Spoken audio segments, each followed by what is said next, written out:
shirkeenan jaraa'id wuxuu daaran yahay siday ummadda Soomaaliyeed ba la wada socotay warbaahintuna ay hor u tabaysay maanta waxaan shir aan caadi ahayn la isugu yeeray guddiga joogtada markaan xaadirnayna waxa halka la soo dhigay jadwal iyo codsi aan waafaqsanayn hanaanka iyo shuruucda baarlamaanka xorriyadda uu ku shaqeeyo aan waafaqsanayn oo la leeyahay ilaa iyo bartamaha bisha March ayaa lagu darayaa kala fadhigii toddobaad waxaana looga shaqeynayaa dastuur kow iyo toban cutub oo afartii cutub oo horeba aan la isku raacsanayn buuqa ee kala qaybsanaanta dhalisay ka harsanayd waxaan rabnaa wax yar markaan ummadda Soomaaliyeed u cadeyno dastuur sidiisu waa heshiis bulsho dunidoo dhanna waxay isku raacsan tahay dastuur marka la yiraahdo ama heshiis bulsho wuxuu shuruucda kale kaga duwan yahay wuxuu leeyahay sarreyn mawduuci ah iyo sarreyn qaanuuni ayuu leeyahay sarreynta mawduuciga ah dalkaas shariicada islaamka dal muslim ka soo koow go'aanadiisa iyo hal abuurka dawladda dhammaan waa inuu hagaa dastuurkaas aynu waafaqsan yihiin isla markaana waa in ay u hoggaansamaan madaxda dawladda iyo shacab weynaha Soomaaliyeedba inay u hoggaansamaan sarreynta kale waa hanaanka wax ka bedelka dastuurka oo ka bedelan shuruucda kale wuxuu ugu bedelan yahay 20 iyo dhowrka milyan ee Soomaaliya ku nool ee maxaan ku raahdaayay u dhalatay ama jinsiyadda Soomaaliga haysato oo muwaadiniinta Soomaaliyeed ah iyo inta ku nool oo sifo sharci dalkan ku joogtaba waa inay dastuurka iyaga ah raalli ka wada yihiin tale ay ku wada leeyihiin markay tale ku leeyihiin la leeyahay dalku waa federaal wuxuu ka kooban yahay maamuladaas waa inay qayb ka wada yihiin hanaanka dastuurka wax looga bedelayo sidaan wada ogsoonahay 5tii bishii Agosto 2023 ayaa baarlamaanka waxa loo qeybiyay hanaanka la rabo in loo raaco loona ansixiyo wax ka bedelka dastuurka hanaanka asiga ah didiile ayaa loo qabay dadku way wada jeclaayeen xildhibaanada mucaarid iyo muxaafid dhammaan aad bay u soo dhaweyn qayb baa laga wada ahaa qof walbana waxaa niyadiisa ku taagneed waajibaadkiisa lagu leeyahay inuu ka guto sixidda iyo soo saaridda dastuur dhammaystiran oo weli qabyo qoraal ah leen qabyo qoraal wuxuu ka baxayaa marka afti dadweyne loo qaado oo waqtigeeda iyo duruufaha hadda ku diidan oo amni iyo khilaaf intaba iyo Soomaaliland oo hadda maqan naftigeeda dhammaan markii xal loo helo ayaa afti dadweyne la gaarsiin doonaa laakiin dastuur qabyo qoraalkiisa dhammaystiran yahay in uu qof kastaba qayb ka qaato ummaddaani siday hadda tahay si ka wanaagsan maamulkeedu u hagi kara in la helo ayaa yacni qof walba uu qayb ugu qaatay waa 5tii bishii Agosto 2023 doodihii bilowday 28kii iyo 29kii bishii Agosto 2023 labadii aqal oo wada fadhiya waxaa isqortay oo dooda hanaanka dastuurka looga dooday loona ansixinayo u diyaar garooday qaybna ka qaaday talana ku darsatay 52 xildhibaan waa wax duuban rekoordiini dib u baara ka eega 52 xildhibaan laba xildhibaan maahan inta kale ansixinta oo qodob iyo cutub in loo ansixiyo isla markaana sir ay wada ahaato ayay dhammaantood soo jeediyeen taasoo markaa yacni waxa ku hareeraysan xildhibaanada qaarkood ay yiraahdeen dastuurku inuusan ka imaanin kuna socon hanaan ka madax bannaan siyaasiyiinta xukunka markaa joogtahay hanaan ka madax bannaan inuusan ku socon dhibaatada iyo baraashirka waxay dartood waxay codsadeen idoo duuban arki doontaan war xor ma nihiin sir hana wada dhiga si ummadda Soomaaliyeed dastuur leedahay waa saxin qaar baa xildhibaanada lahaa doodii dhowrka maalin socotay oo 52 xildhibaan aragtidooda ka dhiibteen laba xildhibaana tiri gacantaaga laga dhigo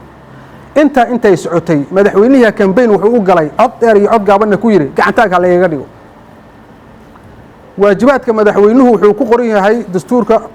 qodobka 9aad 17 farqo ama 17 xaraf waaye waajibaadka madaxweynuhu meel ay kaga jirto dastuur inuu ka shaqeeyo mana loogu tirigelinba siyaasiyiin inuu ka madax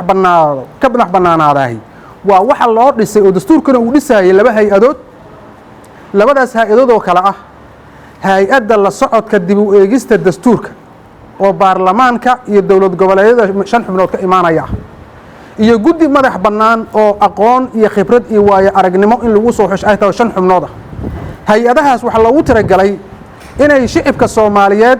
degmo iyo tuulo ay ka taligeliyaan dastuurkaas waxa ugu haboon iyo sida ugu haboon noqon karo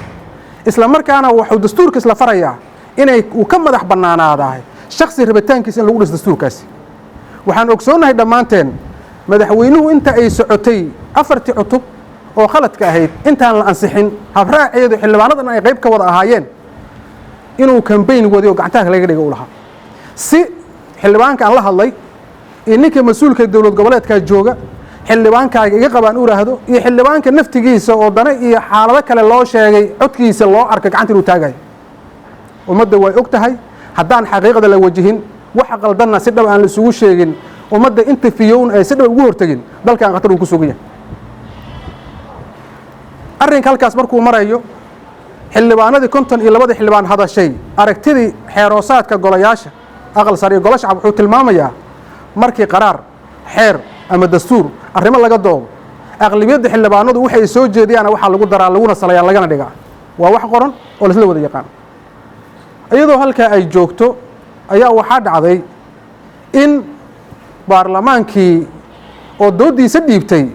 la yiraahdo waxa la ansixinaya habraac aan la qaybin akhrinta saddexaad xeerarku waxay sheegayaan dood kama furno mooshin wax looga sixi karaayo in 3 maalin xildhibaanadu ay haystaan asoo waliba la qaybin ayaa la yiri waa la ansixinaya buuqii ka dhashay waxay dhalatay ama ka dhalatay habraaciyoon la qaybin in waa la ansixiyay la yiraahdo iyadoo buuq uu taagan yahay oo duuban tahay isla markaana goobaha ama meelaha xildhibaanadu ballanta loo soo dhigo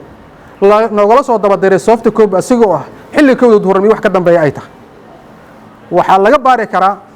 lagana soo bandhigi karaa goobaha ballamaha la soo dhigo maalinka wixii ka dambeeyay qof kasto Soomaali ah oo aragti leh dastuurkan dastuur umadeed inuusan ahayn dalkan khalkhal iyo kala qaybsanaan lagu gelinayo mashruuc dalkan kala qaybintiisa dad loo soo dhiibay ay wadaan inuu yahay cadaad xildhibaano badan bannaankii ka istaageen qaybna kama noqon halka iyadoo ay joogto 4 cutub oo aan la isku waafaqsaneen hanaan saxna aan loo marin oo faragelin qofkii madaxweynaha dalka ugu sareeyay oo shaqadiisa aan hayn ay sidii uu rabay looga dhigay ayaa 4 cutub la mariyay 4 cutub kadib waa hadal uu galay dastuur haddana madaxweynaha dad wax ka bedelay intaas haddana ka bedelo watiid arkiiseen maanta uu soo degaya marka waxa dhacday in la yiraahdo dastuurkii iyadoo baarlamaanka uu xirmay 28 arbacada Britol ay ku eg tahay in la yiri baarlamaankii hal la furo muddo ku siman 40 cisho say sheegeen in lagu daro 40 cishana 12 cutub oo hartay dastuur ka hartay looga shaqeeyo waxaan runtii dood baryaytan ay ku jirtaa bandhignay gudoonkii baarlamaanka oo niray gudoonow mas'uuliyad saaran muddaxeedkii dawladdan 3 bilood wax ka yaraa ka harsan madaxweynuhu baarlamaanka 2 bilood iyo maalmo ka hartay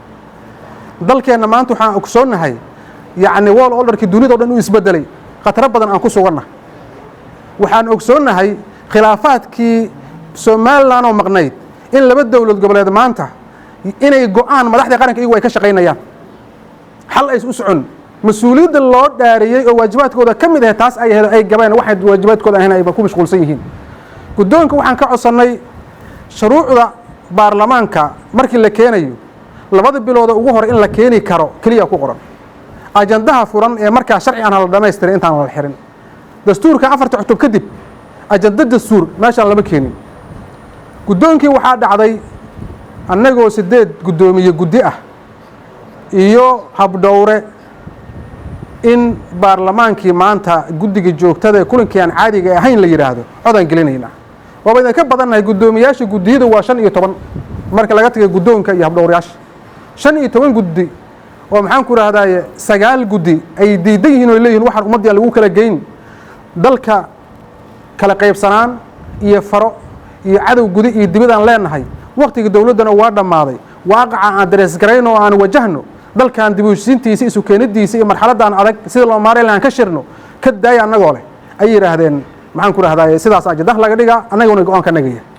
shirki halkaas aan ugu soo baxnay waxaan rabnaa ummadda aan u cadeyno marka